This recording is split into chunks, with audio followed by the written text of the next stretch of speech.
সবাই কেমন আছেন? আশা করি ভালো আছেন।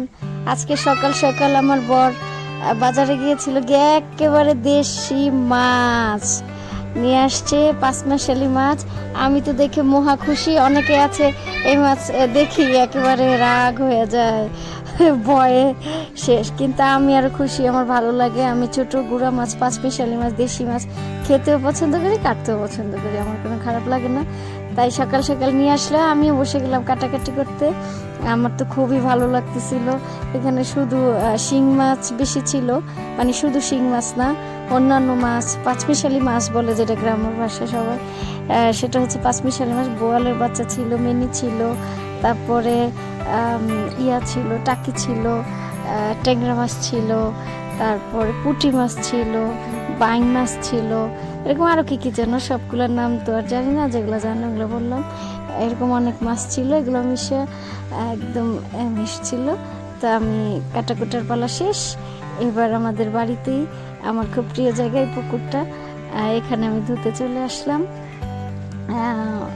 তো এখানে এটা যে গ্রামের ডুলা, সবাই হয়তো বা চিনবেন না, যারা গ্রামের সাথে একটা সম্পর্ক আছে তারাই হয়তো বা চিনেন।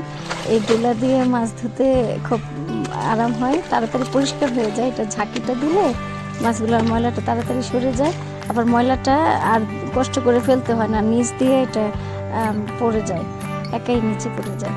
তো এই তো ধুতেছি, তারপরে একটু হালকা ছাই যে আছে এগুলো সরাই নিলাম। এখন আমি এই মাছগুলো, ওই যে শিং মাছের গায়ে একটা ইয়ে থাকে না কালো কালো, এটা একটু সরাই নিব আর কি। তো এটা ওই যে সাদা সাদা হয়, সুন্দর লাগে দেখতে। দেখেন কি সুন্দর পরিবেশ আমাদের গ্রামের। অনেক সময় মনটা খারাপ থাকলে এখানে বসলে ভালো হয়ে যায় দৃশ্যটা দেখলে, তাই আপনাদের সাথে শেয়ার করলাম। এখন এই মাছগুলো, ওই হাঁসগুলি আমরা পালি, আমাদের বাড়িতেই পালে। তো হাঁসগুলি বারবারই মাছ খেতে আসছিল, আর আমি শুধু করে দিচ্ছিলাম। তো যাই হোক, এখন ওই যে অন্যান্য যে মাছগুলি আছে ওগুলো আলাদা করে নিব, কারণ ওগুলো তো আর ঘষতে হবে না, এগুলো ওই টুলে দিয়ে বাড়ি দিলেই সরে যাবে। আবার হাঁসগুলো চলে আসছে মাছ খাইতে, এই হাঁসগুলো আমাকে চালায় মারছে এই মাছগুলি ধুইতে নিয়ে। যাই হোক, তো আমি আলাদা করতেছি অন্যান্য মাছগুলো, শুধু শিং মাছগুলি আমি ঘষবো, ভালো করে ঘষে নিব। তো এখানে করছি, দেখছেন আমার, এই যে দেখেন একেবারে এই সিঁড়ির মধ্যে আইসা একটা খেয়েও ফেলছে। তো তারপরে সরাই দিলাম একটু। এখন ওই যে মাছগুলি আলাদা করে নিলাম, তারপরে এখন শুধু শিং মাছগুলি এগুলো আমি ঘষবো। তো এখানে দুই ভাগে ভাগ করে, যে একটু বেশি পরিমাণে মাছ তো একসাথে পরিষ্কার হবে না ভালো করে, এর জন্য একটু আলাদা করে নিলাম। এখানে একটা পাতা আছে, গ্রামে পাওয়া যায় এগুলো, তো এগুলোর নাম হচ্ছে ডুমুর পাতা, যেটা আমি জানি। তো এই ডুমুরকে অনেকে খসখসে পাতা না কি বলে জানি না, আমি ডুমুর পাতাই বলি, আমাদের নারায়ণগঞ্জের ভাষায় এগুলো, এই গাছটাকে ডুমুর গাছ বলে আর কি। তো এটা করে নিলাম, এটা দিয়ে, মানে এটা খুব একটু খসখসে পাতা, তো এটা দিয়ে ঘষা দিলে এমনিতে মাছটা পরিষ্কার হয়ে যায়, আবার তুই যে নিচে পাকা আছি এমনিতে পরিষ্কার হয়ে যাবে। তো আমি ভালো করে চেষ্টা করছি পরিষ্কার করার জন্য। দেখছেন ওই যে কি সুন্দর ঘষা দিলে একেবারে এক ঘষায় বাদি মাছ একদম পরিষ্কার চিকচাক। তো আমি একটু পরিষ্কার করে নিলাম এই পাতাটা দিয়ে, তারপরে বাকিগুলো নিলাম, ভালো করে একদম দেখে দেখে একটা একটা করে পরিষ্কার করে নিচ্ছিলাম। আবার হাঁসগুলো চলে আসছে, এই হাঁসগুলি যে কি করছে, আমি বুঝে কাছে আসলে পানি ছিটা দিয়ে দিয়ে একটু দূরে সরাই দেওয়ার চেষ্টা করছি, হয়ে গেছে। এখন মাছগুলো আর একটু লবণ দিয়ে ধুয়ে নিব, কারণ যে বিজল যে ভাবটা সেটা কেটে যাবে লবণ দিলে। তো এখানে আমি লবণ দিয়ে একটু মাখাই নিচ্ছি। এ পর্যায়ে আমি যে মাছগুলো আলাদা করছিলাম ওগুলি আবার একসাথে করব, ওগুলি একসাথে করে নিলাম। এখন আবার একটু মাখাই নিলাম লবণ দিয়ে, তারপরে এখন ফাইনালি ধুয়ে ফেলবো। এখন এই যে ডোলার ঝাঁকি, তো ঝেঁকে আমি ধুয়ে নিলাম, একেবারে রেডি। আর আমি চলে আসলাম চুলার কাছে, লাকড়ির চুলা। এখন আমি তেলের মধ্যে পেঁয়াজ দিয়ে দিলাম, তারপরে একটু নাড়াচাড়া নেড়ে চেড়ে আমি এখন মশলা, আগে একটু পানি দেবো, তারপরে মশলাগুলো অ্যাড করবো। একটু পানি দিয়ে নিলাম, তারপরে এখন মশলা দিব। আমি একেবারে স্বাভাবিক রান্না করছি, পাতলা ঝোল, আর বাড়তি কোনো মশলা ব্যবহার করি নাই। হলুদ, মরিচ, ধনিয়া বাস এগুলোই, আর হচ্ছে একটু লবণ, বাস একেবারে স্বাভাবিক রান্না করছি, একটু পাতলা ঝোল, কোনো বাড়তি কিছু করি নাই। তো এখানে একটু মশলাটা কষাই নিচ্ছি। মশলাটা একটু কষে আসলে তারপরে ওই যে যখন পানিটা সরে একটু তেল তেল উঠবে তখন এই যে মাছটা দিয়ে দিলাম। তো মাছটা দিয়ে একটু নাড়াচাড়া করে দেবো। খুব সাবধানে করবেন, কারণ এই মাছগুলি খুব নরম, তো একটু ভেঙে যাওয়ার আছে, সম্ভাবনা আছে। আমি আস্তে আস্তে একটু নাড়াচাড়া করে নিলাম।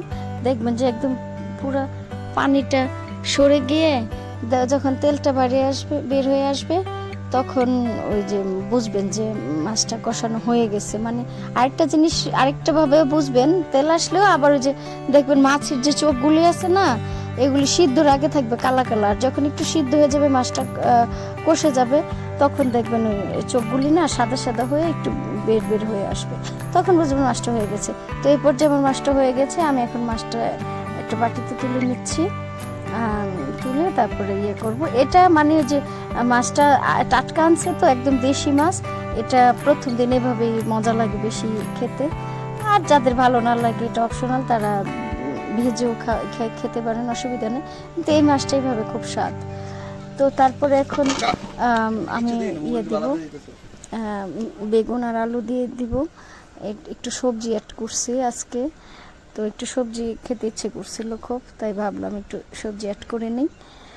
তো আমি একটু সবজিগুলো কষাচ্ছি, ভালো করে নেড়েচেড়ে মশলাটা মিশিয়ে নিচ্ছি। সবগুলো একসাথে মিশিয়ে অপেক্ষা করব, এটা আমরা হওয়া পর্যন্ত, কষানো পর্যন্ত। একটা বিষয়, তরকারির মেন স্বাদ হচ্ছে কষানোর ভিতরে। আসলে আমিও রান্না বাড়ায় এত এক্সপার্ট না, তারপরেও চেষ্টা করি। বলে না, একটা জিনিস যে যেটা করতে করতে করতে করতে একটা সময় একটা অভিজ্ঞতা হয়ে যায়। তো দেখা যায় যেহেতু সংসার করি, রান্না বাড়া টুকটাক করতেই হয়, তো সেভাবেই আর কি একটু একটু অভিজ্ঞতা হচ্ছে আর কি। তো অতই এক্সপার্ট না আমিও। তো হ্যাঁ, একটু মানে আমি আমার যেটা অভিজ্ঞতা হয়েছে, সেটা হয়েছে যে মানে রান্নার স্বাদটা হচ্ছে আপনি যত বেশি কষাবেন, কষানোটা ভালো হলে মশলাটা ভালো করে ওই সবজির বা মাংস, মাছ যাই হোক, ওটার ভিতরে মিশলে সে তরকারিটা খেতে স্বাদ হয়। তো আমি ভালো করে মিশাই নিচ্ছি, কষাই নিচ্ছি, কারণ আমার যে হাজব্যান্ড, স্বামী, তো সে আমার পতিদেব আবার খুব ভোজন রসিক। একটু 19-20 হলে তো মুখেই তুলবে না, একেবারে বাদই দিয়ে দিবে। তাই রান্নার ব্যাপারটা আমার খুব খেয়াল করে রান্না করতে হয়। যদি অত ভালো রান্না করি না, চেষ্টা করি স্বামীর জন্য ভালো করার জন্য কিছু। তো আমি পানি অ্যাড করে দিলাম। তো অবশ্য লাকড়ি চুলা রান্নাটা কিন্তু যারা খেয়েছেন তারা দেখবেন লাকড়ি চুলার রান্নার স্বাদটাই আলাদা। তো এই যে বলক এসে গেছে, টকবক করে ফুটছে, আমি মাছটা অ্যাড করে দিলাম। মাছগুলি আস্তে খুব আলতোভাবে দিতে হবে যাতে ভেঙে না যায়। এই পর্যায়ে খুব সাবধানতা অবলম্বন করতে হবে। আমি খুব সাবধানে দিয়ে দিলাম মাছটা, একটু হালকা খুবই আলতোভাবে নেড়ে ছড়াই দিলাম। তারপরে হচ্ছে কিছু কাঁচামরিচ দিয়ে দিলাম। হ্যাঁ, তো এই পর্যায়ে একটু আমার কাছে লবণ কম মনে হয়েছে, আমি একটু লবণ দিয়ে দিলাম আর একটু। এখন এই যে ঢেকে দিব বলক আসা পর্যন্ত। তো তারপরে এই যে ঝোলটা ফুটতেছে, আরও ফুটবে, তারপরে আমি ধনেপাতা অ্যাড করে দিলাম। ধনেপাতা অ্যাড করে আমি আরেকটু নাড়াচাড়া করে একটু মিশিয়ে দিলাম। এখন ঢেকে দিব, তারপরে এই যে একটু ফুটতে দিয়ে দিব, বেশিক্ষণ না, 3-4 মিনিট ব্যাস। দেখছেন হয়ে গেছে আমার তরকারি। আমি কিন্তু পাতলা ঝোল করছি, এটা অনেকে একেবারে কড়া ভুনা করেও খায়, সেইভাবেও খেয়েছি, মজা লাগবে। কারণ সবটা মাছ তো রান্না করি না, আরও আছে, ওগুলো ওইভাবে খাবো। আজকে এইভাবেই আমার খেতে ইচ্ছে করছিল। এখন তো রান্না করছি, এখন আমার সেই ফাইনাল মুহূর্ত চলে আসছে, রান্নার রেজাল্ট দিবে ভোজন রসিক স্বামী। তো এখন খেতে বসে গেছে। আমার পরানটা দুক দুক দুক দুক করছে, কি জানি হয়।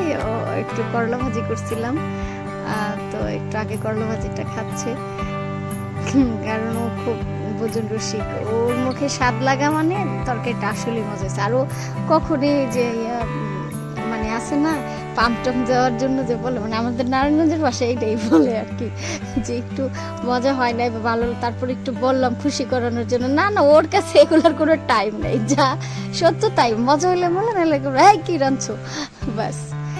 কিন্তু এর জন্য আমি বসে আছি, ওর কাছে যদি ভালো লাগে যে না ভালো রান্না করছো, তার মানে আমার কষ্টটা সার্থক, এত কষ্ট করলাম যার জন্য। এখন দেখি কি বলে, আপনারাও দেখেন কি বলে, স্বাদ হয়েছে কি না জানি না। এখন আমরা অপেক্ষার পালা, এখন ভাজি দিয়ে খাচ্ছে, তারপরে নেবে, সেই পর্বটা এসে পড়তেছে। আমারও আরো বেশি দুক দুক দুক দুক হার্টবিট বেড়ে যাচ্ছে, কি যেন বলে তরকারিটা খেয়ে। এত শখ করে রান্না করেছি, যদি ভালো না লাগে তাহলে তো সব ব্যর্থ। তো যাক, এখন সেই সময় এসে গেছে, তরকারিটা নিয়ে নিল, পুরোটাই নিয়ে নিছে। আল্লাহ যেন ভালো হয়, দেখতেছি, দেখি কি বলে। বলেছে ভালো হয়েছে, মানে মুখের যে ভাব তাতেই বোঝা যাচ্ছে মনে হয় একটু ভালো হয়েছে।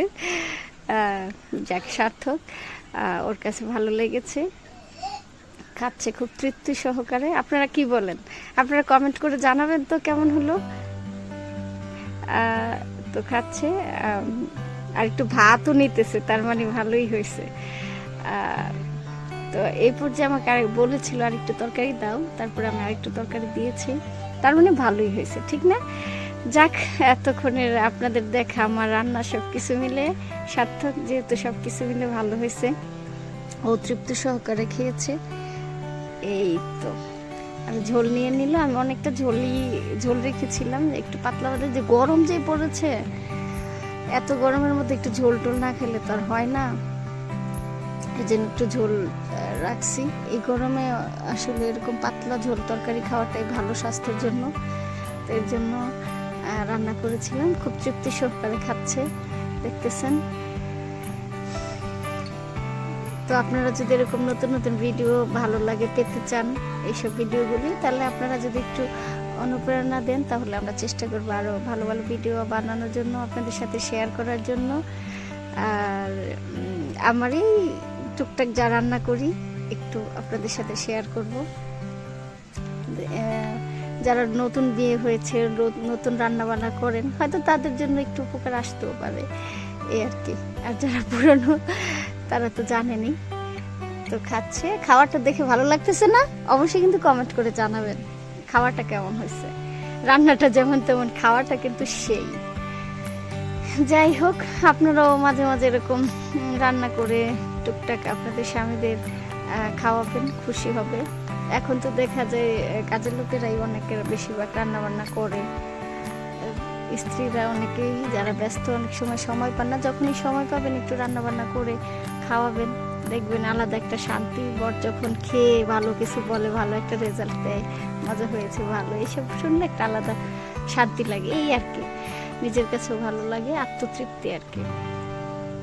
যাই হোক, অবশেষে খাওয়াটা শেষ করলো।